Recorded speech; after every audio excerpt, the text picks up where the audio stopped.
Pessoal, Pablo Marçal, quem aí não lembra do ex-candidato à prefeitura de São Paulo que deu o que falar no ano passado? Pois bem, gente, ele está de volta e deu uma entrevista para o pessoal da CNN, uma entrevista bem intrigante. Rolou até uma pergunta bem desconfortável ali da jornalista. Tu foi o Dick Vigarista da eleição de 2024? Bom, entre outras, o Pablo Marçal vai falar sobre Bolsonaro, inclusive assuntos bem interessantes, que eu quero a opinião de vocês depois aqui embaixo. Vai explicar aquela vergonhosa cena, né, fatídica cadeirada que levou e ele indo para uma ambulância, parecendo aí uma cena de Hollywood. Bom, tem tudo isso e muito mais a partir de agora, gente. O clima ficou tenso por vezes em algum momento ali, a gente percebeu. Então já chega aqui embaixo deixando o like, é importante demais, compartilha muito esse vídeo, eu vou ler muitos comentários desse vídeo, porque eu quero saber a repercussão de vocês, o que vocês estão pensando do Pablo Marçal também. Além disso, fica ligado, gente, fica ligado porque é um vídeo atrás do outro, sem enrolação nenhuma, vem pra tela, porque o Debate em Foco, ele tá no ar. Essa eleição de São Paulo, ela serviu pra projetar, e agora eu tô tomando uma perseguição desatada, tentando me frear e me tirar do páreo. Porque se for normalmente assim, com essa queda de popularidade do Lula, ele sem chance nenhuma, ele vence essa eleição. Aí a gente tem que ver quem é que vai estar no páreo. Meu sentimento, finalizando a resposta, é que o que está acontecendo agora é como se fosse a corrida lá do Dick Vigarista. Alguém que sabe que não ganha a corrida vai começar a quebrar o carro de todo mundo, igual o Caiado tá inelegível. Eu estou em primeira instância inelegível. Mas você está se referindo especificamente ao Bolsonaro, que pode quebrar o carro dos adversários? Não, o Bolsonaro não. Quem vai ser o Dick Vigarista? Quem realmente olha para o espectro político do lado esquerdo e do direito, quem está na esquerda quebrando o carro de todo mundo na direita? Mas você foi o Dick Vigarista da última eleição? Não fui não, eu fui o cara que chamou a atenção, não quis quebrar ninguém. Gente, olha como os jornalistas já têm o nome do Bolsonaro na ponta da língua, louco pra criar uma treta, não é mesmo? Ele tá falando sobre alguém que tá quebrando o carro dos demais aí pra corrida. Quem é? Que a gente percebe que tem espectro político que tá quebrando o carro da direita, eu usaria até uma expressão que ficaria redundante, mas a torto e a direita tá quebrando o carro de todo mundo da direita, tirando todo mundo de cena. E aí, os jornalistas, em vez de raciocinarem um pouco, eles estão com esse negócio tão na cabeça, assim, do Bolsonaro, que, cara, os caras simplesmente não entenderam o que ele falou ali e já colocaram o nome do Bolsonaro como um suposto Dick Vigarista. É simplesmente incrível, né? Bom, vamos continuar aqui. Você imagina eu competir, sem dinheiro público, com um cara gastando 80 milhões. Onde eu passava, eu só via a cara do Boulos. Eu falava, cara, como é que vem essa eleição dessa? Eu prometi pra minha esposa que eu não ia colocar dinheiro nosso, né, da família. E aí um dia eu tava doido, eu falei, cara, eu vou ajudar, porque tem que, se alguém não entrar nisso aqui, aí eu liguei pra minha esposa e falei, ó, eu vou colocar o dinheiro, eu vou bancar essa campanha. Ela falou, você prometeu. Então assim, a política, ela, se você não jogar o jogo que esses caras jogam, não tem como você entrar, né? Não tem como nem você propor uma mudança. É desproporcional. Então o jogo foi 100% desproporcional. Então tive que usar o quê? A atenção das pessoas. Então quando fala, parece assim, nossa, você acabou com a eleição. Não, não acabei com a eleição, é porque eu consegui viralizar 2 cenas, e essas 2 cenas eu nacionalizei a eleição, e a última, pelo destempero de um dos candidatos, eu consegui internacionalizar isso. Então, é hoje onde eu vou. Eu falo com parlamentares em Portugal, da cadeira. Tô lá na casa do Trump em Mar-a-Lago, fiquei hospedado lá 2 dias. Quando fala da cadeira, o cara da cadeira.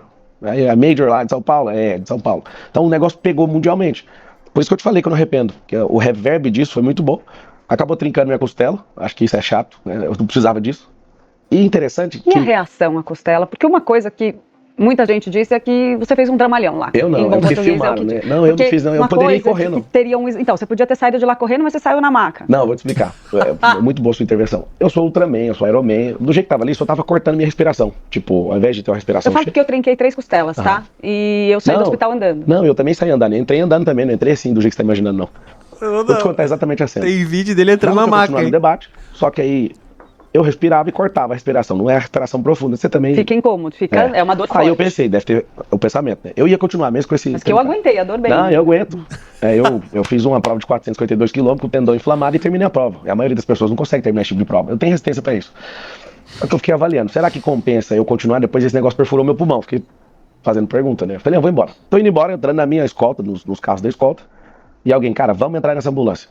Eu falei, eu não preciso. Pode entrar no carro da escolta. Vamos na ambulância. Eu fiquei pensando, cara, depois por negligência eu não entrar nessa ambulância, esse negócio vai dar problema. E eu vou morrer por causa de uma cadeirada de graça aqui, porque por furar o pulmão, depois vai arrumar problema aqui. Vamos entrar. Aí, uma atitude completamente idiotizada, alguém filma fazendo como se fosse cena de Hollywood. É assim, como eu sou um influenciador e eu ando com cineasta, aquilo ali é meio que normal no dia a dia. Só que ficou tão ridículo que na hora que eu vi, no outro dia que eu acordei, eu Mas fiquei ninguém maluco. obrigou você a deitar na Não, maca, na aquela maca eu cena do deitei por. Não, mas oxigênio. eu deitei na maca por prudência. Não foi, eu não vi que tinha problema fazer isso. O problema foi até filmar assim, filmando de lado e jogando pra fora. Eu falei, Mas a sua equipe, né, que fez isso. claro, claro. Isso aí foi uma coisa que quando eu acordei eu falei assim, que é isso aqui, gente? Aquilo lá pra mim foi pior do que levar a cadeirada. E nenhuma vez, Clarice, eu neguei que não precisaria da ambulância. Eu nunca neguei porque o que pegou pra mim foi a cena patética de filmar. Aí, é claro, na internet o povo faz mesmo, eu mexo com corte. Eu falei, cara, que loucura que vocês fizeram. Isso aqui não podia fazer isso. Não podia filmar eu nessa posição do jeito que tá aqui. Não foi por glória, porque não faz sentido. Não é a questão de eu sentir vergonha. Foi E tipo não assim. diminuindo a agressão, porque teve uma agressão física. A gente não Teve está agressão, não. diminuindo Teve isso. uma tentativa de homicídio. Que aquilo lá chama tentativa de homicídio. Eu fiquei 5 anos na academia de direito. E quando você usa uma força abrupta e mira na cabeça de uma pessoa, tomado de uma forte paixão igual ele não estava indo por uma agressão que é artigo 129. Ele estava indo por um 121. Por que não conseguiu lograr êxito? Porque eu desviei a cabeça. Quando eu vi que ele ia sentar aquilo na minha cabeça, eu não recuei, mas eu falei, eu não vou deixar minha cabeça à mostra aqui, tirei. Eu não sei se você sabe, ele não acertou a cabeça, aí pegou nesse dedo, isso aqui ficou umas 6 semanas, não trincou nem nada, mas doeu. Ele catou outra cadeira. Aí o meu herói, o Nunes, falou que me salvou, que se não segurasse ele ali não ia conseguir. Agora, E aí ele arremessa. Esse arremesso da segunda pegou a C6 e trincou. No outro dia eu já estava na rua. Tinha candidato que tinha chuva, ele cancelava a agenda do dia. E aí você me viu na rua, eu saí do hospital e fui pra Santa Efigênia, normal. E aí, engessado, e aí o povo querendo apertar, eu só dá só um espacinho, que continuou algumas semanas a questão da respiração, entendeu? a gente sabe que o ex-presidente Jair Bolsonaro está inelegível e pode ser preso até o final do ano. Mesmo assim, ele insiste numa candidatura presidencial que, de certa forma, tem interditado o debate sobre a sucessão no campo da direita. Essa estratégia de Bolsonaro, ela não está prejudicando esse campo político de alguma maneira? Não, e quero dar os parabéns para ele, que ele estava deixando isso em aberto. E na verdade ele tem que insistir nisso, ele tem que insistir em continuar revertendo a possibilidade de elegibilidade. Inclusive faço um apelo para a justiça brasileira. As pessoas que têm que escolher. É nítido que a gente está num sistema de freio contrapeso, tentando regular o que o povo tem que votar. Na verdade, tem que deixar as opções disponíveis para o povo. Como ele já, para quem não lembra, ele está inelegível por 3 ações, uma foi revertida. Eu sugiro, né, que o povo peça por isso. Eu não gosto. A pessoa pode falar que não gosta do Bolsonaro, mas é muito ruim você ter antagonistas políticos sendo caçados. E você olha, por exemplo, no espectro político de esquerda, não tem ninguém inelegível. Não tem ninguém caçado. Você vê processos, 40 processos anulados, você vê muitas pessoas sendo descondenadas, você vê. Eu estou respondendo uma ação contra o Lula em desfavor à minha pessoa, ele enquanto presidente, ele entrou com a ação porque eu falei que ele roubou no passado. Aí entraram com a ação, o delegado da PF perguntou, o que é isso aqui que você falou? Eu falei, não falei contra o presidente, quando eu falei, o ato era ex-presidente, ele não estava em exercício de cargo, então não faz sentido essa ação. E aí não tem como prosseguir porque é de menor potencial esse tipo de situação. Então, ele está perseguindo, acho que um recado para o Lula, inclusive, para de perseguir. Deixa o Bolsonaro disputar, confia no seu taco. Você não foi o cara que. Você não sabe que é a maior lenda da história da política. Tá aí a segunda maior lenda. Vamos ver aí quem que é a maior lenda de todas. Mas era uma decisão do Lula, né? Uma decisão da Mas a justiça política não funciona assim. Se você regula o dinheiro de um poder, você tem influência sobre ele.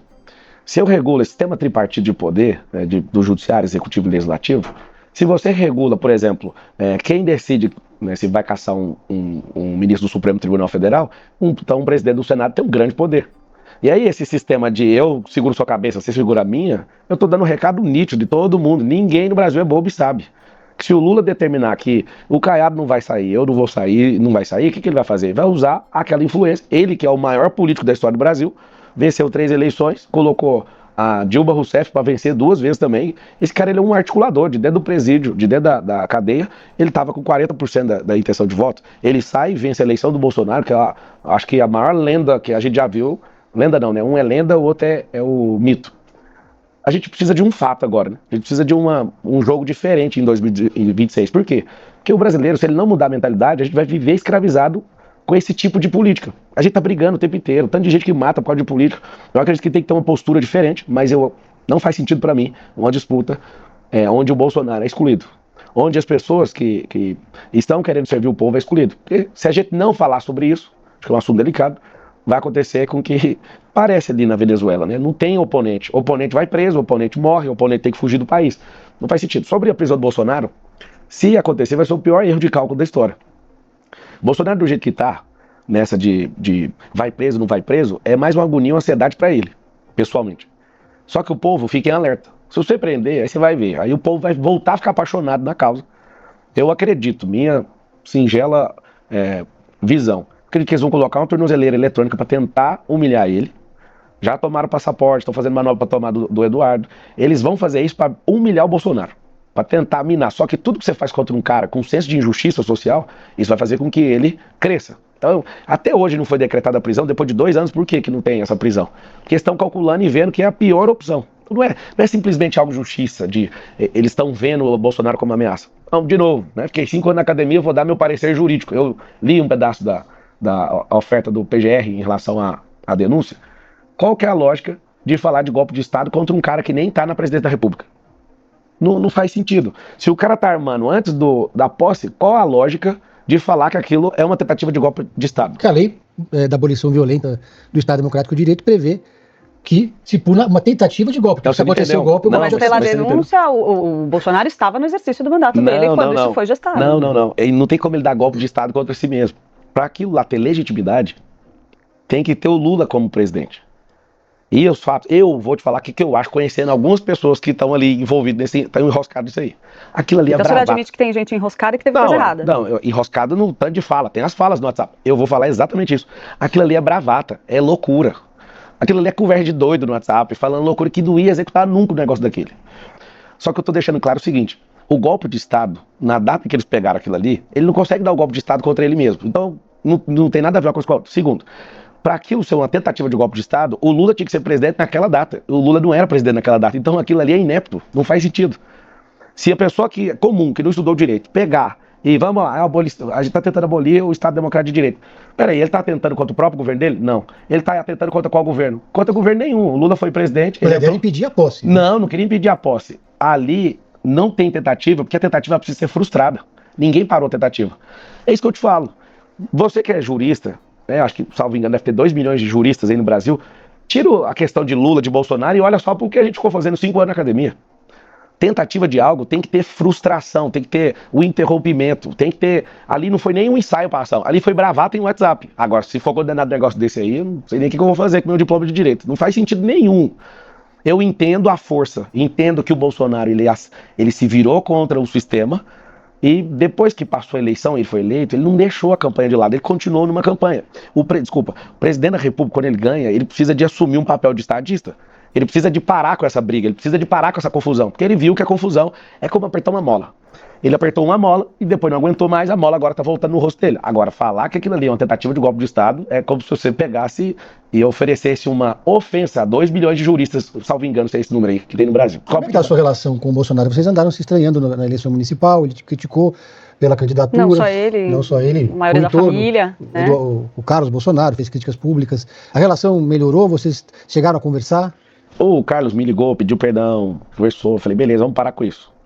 Só que ele ligou no dia que eu estava quase chegando em primeiro. Ele fez isso num momento muito oportuno, né? Isso, ele fez isso quando eu estava chegando em primeiro lugar. Eu vi o valor. Que era muito carinho ali no coração. Não é carinho, eles apanham muito também, sabe?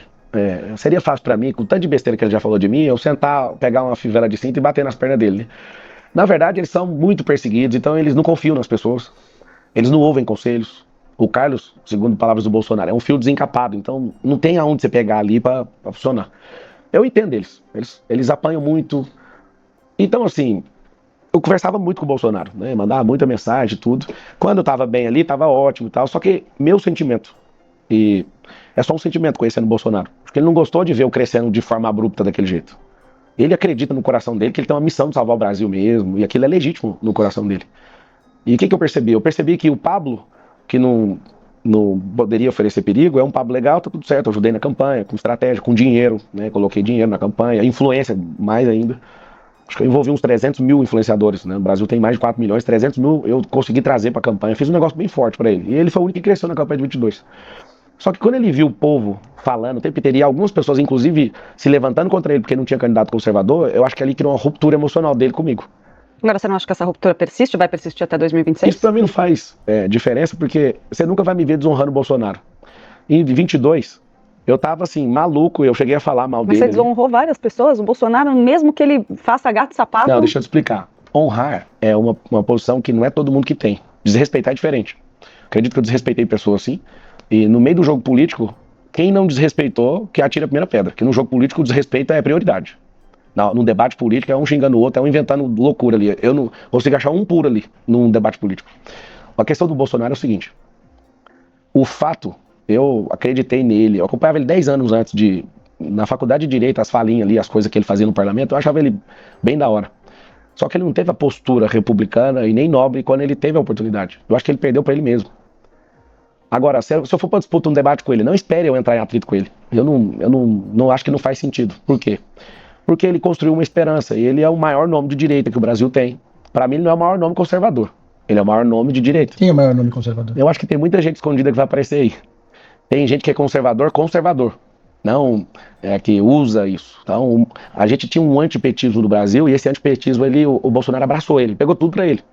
Então, eu acredito que se ele disputar, que eu faço votos, ele vai ter um resultado diferente de todos os anos que ele já disputou a eleição. Acredito que o Lula não dá conta de vencer essa eleição em hipótese nenhuma, conta da economia. Bom, tá aí, pessoal. Palavras de Pablo Marçal, e eu confesso pra vocês que ele era uma incógnita antes da eleição de 2024. Ele provou algumas coisas que eu não gostei, outras que eu gostei. E no final das contas, pra mim, acabou que continua uma incógnita. É muito difícil, gente. Pablo Marçal, ele fala muitas coisas que a gente quer ouvir, mas ao mesmo tempo ele tem muitas contradições também, principalmente nas atitudes. Pra mim, aquelas lives que ele fez lá com o Boulos no final, não sei se daqui a pouco foi pra tentar livrar a barra dele por conta do documento falso. Não sei, gente. O fato é que não me passa total confiança, assim como muitos outros candidatos da direita, que dizem ser da direita, que também não me passam confiança. Então, dependendo do determinado momento, a gente tem que ir por exclusão, né? Não porque a gente realmente quer escolher. Infelizmente, a gente tem que trabalhar com as cartas que temos na mesa. E aí vai ser, né, um momento que chegar a hora e a gente vai ter que decidir o que vai ser menos pior. Muitas vezes acontece isso. Por isso é importante que desde sempre a gente consiga ir, né, tanto lá para a Câmara quanto para o Senado, tanto para os vereadores também, a gente consiga eleger pessoas realmente que são, né, que tem aí o nosso foco direcionado aí com a nossa ideologia da direita, justamente para evitar isso, né, para evitar que a gente fique na mão às vezes do 6 ou meia dúzia. Bom, eu quero saber a opinião de vocês, gente. Eu sei que o assunto é delicado, eu vou ler muitos comentários aqui, então fica ligado, porque logo mais eu vou soltar um vídeo, gente. Um vídeo fenomenal do Nicolas Ferreira. É uma verdadeira bomba. Então fica ligado no canal que eu já volto com mais um vídeo aqui no Debate em Foco.